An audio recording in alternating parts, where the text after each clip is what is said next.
I'm Kessa. And I'm Harley. And we own the Green Oasis. And we have a petting zoo. We offer horseback riding lessons and rentals. We've got approximately 2 acres here. Most of it is avocados and oranges. It's all organic. We got fresh farm eggs with a lot of chickens. Living with the land and providing something positive, you know, to the earth itself instead of the opposite, destroying the earth. And this is our way of life.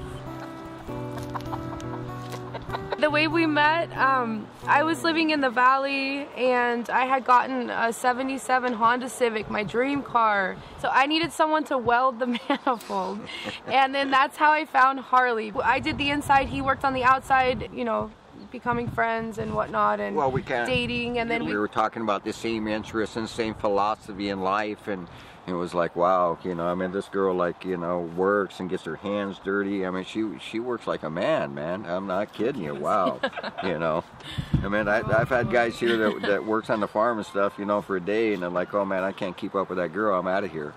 Put our both heads together, you know, and make a lifestyle that we both want. So that's basically how we've kind of met and stuff here. We both always wanted this life, and we come up with this game plan to start the Green Oasis here for her, where she could stay home and kind of like, you know, live her dream. And then we sold the avocados from the crop, and you know, and it was like, oh, this ain't too bad, you know, you can make a living at this, you know.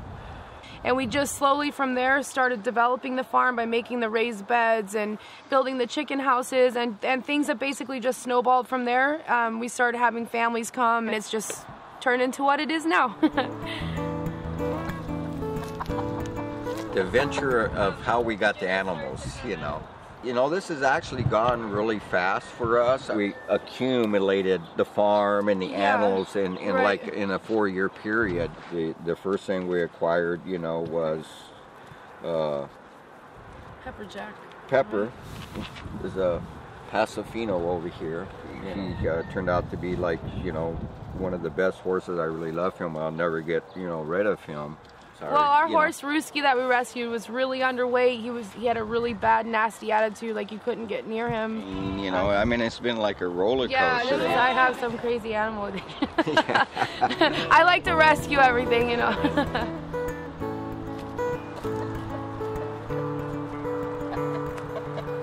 We got into the chicken business. My friend had originally gotten some baby chicks, and she was keeping them over at her farm until we had a place here set up for them. So from there we got more chickens, and we started hatching eggs. I made like a homemade incubator, and you know, moved up to like a small professional incubator to like a cabinet incubator.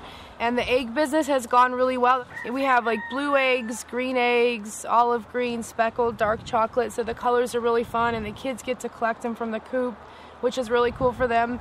And we were getting about 2 dozen a day until the heat, and we've had some predator problems and moving birds around and the molting. Virtually we went from 3 dozen eggs a day to 0 eggs a day. And so now they haven't laid probably for like 3 months. So the chicken business has gone bad, guys.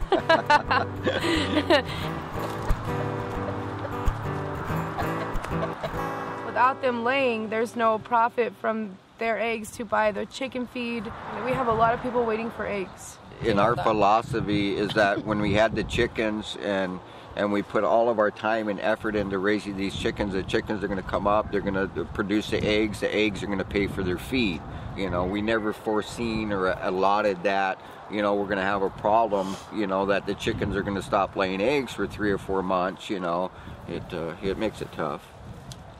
But, you know, I mean, we love it, I love it, you know, I wouldn't change nothing else, you know. I mean, it's just part of life, you know. But for them not to lay for this long it can happen, obviously, but it's not that common. Yeah, it's happened to us, you know. So that really, it just really turns into a really hardship. My goal was to have 2,000 chickens. I don't know if I'll ever make it there, you know. We got 150 and been doing it for 1.5 years, 2 years now. So it's a big process of the chicken deal, but I think we'll get there, you know, eventually. So this last week we've actually gotten 3 eggs from our 150 chickens. So we're hopeful that they'll start laying again soon.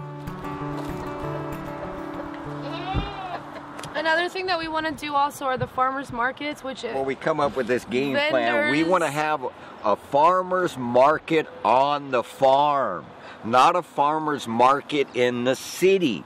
Because all your farmers markets nowadays, right, it turned into all this big farmer market stuff are into the cities, you know. Why can't we have a farmers market that's truly a farmers market on the farm, where it's, you know, not commercialized or anything? It ain't all about money, you know. It's all about trying to build something that, you know, should be built, that you don't really have available to people. But I mean, you learn a lot, man, you know, through doing this type of thing right here, you know, through everything, you know. It's not just, you know, the farm life, but you learn a lot about life and surviving and, you know, all types of little things that go along with it, the little niches that you fall into, you know, in here. So that's what I like.